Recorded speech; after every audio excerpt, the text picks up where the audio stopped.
ఏకొండూరు మండలం గోపాలపురంలో నిన్న అక్కడ స్థానిక ఎమ్మెల్యే కొలకలపూడి శ్రీనివాస్ గారు వారి వ్యవహార శైలి దారుణంగా ఉంది. అది కంప్లీట్గా గిరిజన గ్రామం గోపాలపురం.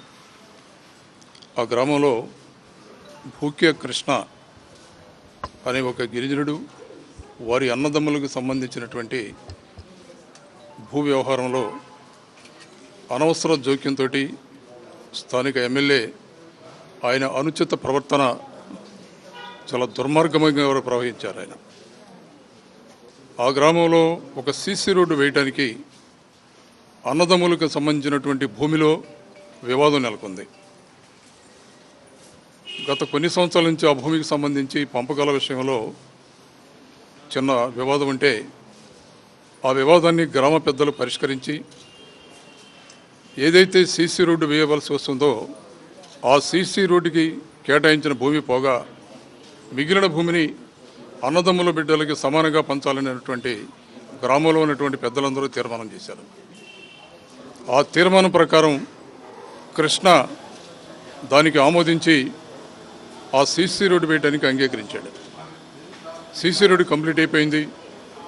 జరిగి కూడా 4 నెలలైనా కూడా ఆ గ్రామంలో ఉన్నటువంటి పెద్ద మనుషులు ఎవరూ స్పందించటం లేదు.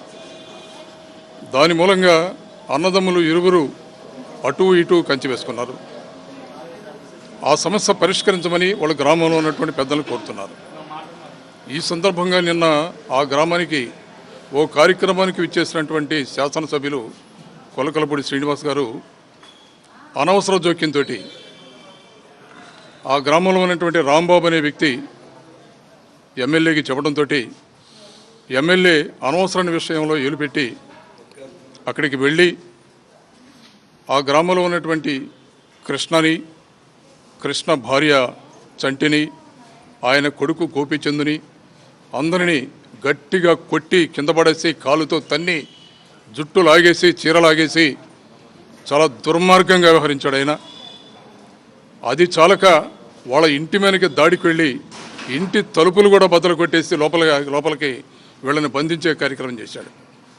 అంతేకాకుండా వీళ్ళు అన్నదమ్ములు అందరూ కలిసి వేసుకున్నటువంటి కంచెను కూడా పీకి అవతల పారేశాడు. ఒక గౌరవనీయులైనటువంటి శాసనసభ్యుడు వ్యవహరించే తీరు ఆ గ్రామంలో ఉన్నటువంటి ప్రజలందరూ కూడా విస్తుపోయారు. ఆ అవమాన భారాన్ని భరించలేక నానా అసభ్యమైనటువంటి బాధతోటి ఆ భార్యాభర్తల్ని చంటిని కృష్ణని ఆ శాసనసభ్యులు కొలకలపూడి శ్రీనివాస్ నానా దుర్భాషలు ఆడాడు. ఎంత దుర్భాషలు అంటే ఆ దుర్భాషలని ఆ అవమానాన్ని భరించలేక ఆ తల్లి వెంటనే పురుగు మందులు తాగేసి ఆత్మహత్యకు పాల్పడింది. అంటే ఏ స్థాయిలో ఆ గిరిజన కుటుంబాన్ని కొలకలపూడి శ్రీనివాస్ అనే ఒక శాసనసభ్యుడు ప్రవర్తించాడో వాళ్ళ మీద ఆవిడ వాళ్ళ ఆసుపత్రిలో ప్రాణాపాయ స్థితిలో కొట్టుమిట్టాడుతూ ఉంది. ఇప్పుడే వారిని చూసిన తర్వాత డాక్టర్ని అడిగాం ఎలా ఉంది పరిస్థితి అని. నిజానికి పురుగుల మందు పాయిజన్ని ఆవిడ వెంటనే తాగినట్టున్నారు. ప్రాథమిక చికిత్సని తిరువురులో చేసిన తర్వాత వెంటనే ఇక్కడికి తీసుకొచ్చారు. రాత్రి 9 గంటల సమయంలో ఆవిడని చేర్పించారు. ఆవిడికి వైద్యం అందిస్తున్నా కూడా 48 గంటలు దాటితే తప్ప మేము ఏమి చెప్పలేమని ఇంకా ప్రాణాపాయ స్థితిలోనే ఆవిడ ఉంది. దీనికి బాధ్యులు ఎవరు? చంద్రబాబు నాయుడు గారిని సూటిగా అడుగుతున్నాం. అసమర్థులకి చేతకాని వెధవలకి శాసనసభ్యులుగా చేసి అచ్చోసిన ఆంబోతుల్లాగా ఇవాళ గ్రామాల్లో పడి ఈ విధంగా వ్యవహరిస్తుంటే చంద్రబాబు నాయుడు గారు ఏం చేస్తున్నారు? మీరు చాలా సందర్భాల్లో మాట్లాడుతున్నారు మాది మంచి పరిపాలన, మా శాసనసభ్యులందరూ చాలా గొప్పవారని. ఇదేనా మీ శాసనసభ్యులకి మీరు నేర్పుతున్నటువంటి పాఠాలు? గౌరవమైనటువంటి ఒక శాసనసభ్యుడు ఒక గిరిజన కుటుంబం నుండి ఆడవాళ్ళని కూడా చూడకుండా జుట్టు పట్టుకొని కొట్టేసి రూములో బంధించి కాళ్ళతో తన్నేసే ప్రవర్తన చేస్తుంటే దీనికి సమాధానం చెప్పాల్సినటువంటి బాధ్యత గౌరవ ముఖ్యమంత్రిగా తెలుగుదేశం పార్టీ నాయకులుగా మీకు ఉందా లేదని కూడా ఈ సందర్భంగా మాట్లాడుతున్నాం. ఇవాళ ఆ కుటుంబాన్ని చూస్తుంటే రోజు కష్టపడితే తప్ప 4 వేళ్ళు నోట్లోకి వెళ్ళినటువంటి గిరిజన కుటుంబం ఆ కుటుంబాన్ని ఇవాళ రోడ్డు మీద పడేశారు మీరు. ఇవాళ ఆ ఇంటి తలుపులు స్వయంగా ఎమ్మెల్యే పిఏ ఆ గ్రామంలో ఉన్నటువంటి కొద్దిమంది తలుపులు తన్నేసి వాళ్ళని నానాదారుణంగా హింసించి అవమానాల పాలు చేశారు. ఎవరు బాధ్యత వహించాలి దీనికి? రేపు ఆవిడికి ఏమన్నా జరిగితే ఎవరు బాధ్యత వహించాలి?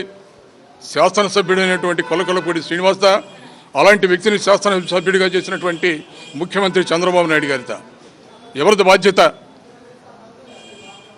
శాసనసభ్యుడిగా నియోజకవర్గంలో ఉన్నటువంటి ప్రజలందరూ గౌరవప్రదంగా ఉండాలి. నియోజకవర్గంలో ఉన్నటువంటి ప్రజలందరూ కూడా అవసరాలు ఆలోచనలకు అనుగుణంగా శాసనసభ్యులు మెలగాలని శాసనసభకు పంపిస్తే మీ అనుచిత ప్రవర్తన వల్ల కుటుంబాలను కూడా వీధిన పడేసి ఇవాళ నియోజకవర్గంలో ఉన్నటువంటి ప్రజలందరూ కూడా ఈ శాసనసభ్యుడు మాకు అక్కర్లేదన్నటువంటి నినాదం ఇచ్చే పరిస్థితి మీరు వచ్చారంటే ఎంత దౌర్భాగ్యమైనటువంటి పరిస్థితులు ఇవాళ నియోజకవర్గాలు ఉన్నాయి. గ్రామాలలో ప్రజానీకం ఉన్నారు ఇవాళ స్పష్టంగా అర్థమవుతుంది. ఇవాళ ఇదే కాదు, ఈ ప్రభుత్వం అధికారంలోకి వచ్చినటువంటి 6-7 నెలల్లో రాష్ట్రంలో ఉన్నటువంటి అనేక గ్రామాలలో ప్రధానంగా ఎస్సీల మీద, ఎస్టీల మీద, బీసీల మీద, మైనార్టీల మీద, వైఎస్ఆర్ కాంగ్రెస్ పార్టీ కార్యకర్తల మీద తెలుగుదేశం పార్టీ చేస్తున్నటువంటి దాడులు 1-2 కాదు, రకరకాలుగా ఇవాళ వేధిస్తున్నారు. కేవలం వైఎస్ఆర్ కాంగ్రెస్ పార్టీ వార్డు సభ్యుడిగా కృష్ణ గెలిచాడని అక్కసతోటే అసూయతోటే తెలుగుదేశం పార్టీలు ఉన్నటువంటి వ్యక్తులు ఎమ్మెల్యేని తీసుకొచ్చి రెచ్చగొట్టించి ఇలాంటి కార్యక్రమాలను చేశారు. రాష్ట్రంలో ఉన్నటువంటి ప్రజలందరూ కూడా గమనిస్తూనే ఉన్నారు. ఇవాళ తెలుగుదేశం పార్టీ నాయకత్వం ఏ విధంగా ఎలాంటి సందేశాన్ని రాష్ట్రంలో ప్రజానీకానికి ఇస్తుంది. మీకు అధికారాన్ని ఇచ్చింది రాష్ట్రంలో మంచి పరిపాలన చేయమని, అంతేగాని ప్రజలందరినీ కష్టాలు పెట్టమని కాదు, వాళ్ళ ఆస్తుల్ని ధ్వంసం చేయమని కాదు, వాళ్ళ మీద దౌర్జన్యం చేయమని కాదు, ఇలాంటి రౌడీ వ్యక్తుల్ని వీధి రౌడీలుగా తయారు చేయమని కాదు. గౌరవమైనటువంటి శాసనసభ్యులు ఎంతో గౌరవప్రదంగా ఉండవలసింది పోయి వీధి రౌడీలుగా ప్రవర్తిస్తుంటే సమాధానం చెప్పవలసినటువంటి బాధ్యత ముఖ్యమంత్రి గారికే ఉంటుంది. ఇలాంటి వ్యక్తుల్ని శాసనసభ్యుడిగా పంపడం అనేది ఏమాత్రం కూడా అనుచితమైనటువంటి కార్యక్రమం కాదనేది వైఎస్ఆర్ కాంగ్రెస్ పార్టీగా మీకు తెలియజేస్తున్నాం. ఇవాళ కృష్ణకి ఆ కుటుంబానికి ఇవాళ మేము ధైర్యం ఇస్తున్నాం. ఇవాళ గౌరవనీయులు అవినాష్ గారు కానివ్వండి, మేయర్ గారు ఇక్కడికి వచ్చాం, భాగ్యలక్ష్మి గారు అందరూ ఇక్కడికి వచ్చాం. ఆ కుటుంబానికి ఒక ధైర్యాన్ని ఇస్తున్నాం. మా అధ్యక్షులు జగన్మోహన్ రెడ్డి గారి ఆదేశాల మేరకు తప్పకుండా ఆ కుటుంబానికి పార్టీ అండగా ఉంటుంది. భవిష్యత్తులో కూడా ఆ కుటుంబమే కాదు, రాష్ట్రంలో ఏ వైఎస్ఆర్ కాంగ్రెస్ పార్టీ కార్యకర్తమైనా ఏ వారైనా కూడా తక్షణమే దానికి సంబంధించినటువంటి చర్యలు వైఎస్ఆర్ కాంగ్రెస్ పార్టీ తీసుకుంటుందని కూడా ఇవాళ తెలుగుదేశం పార్టీ కార్యకర్తని నాయకుల్ని హెచ్చరిస్తున్నామని కూడా తెలియజేస్తున్నాం. ఇవాళ మేము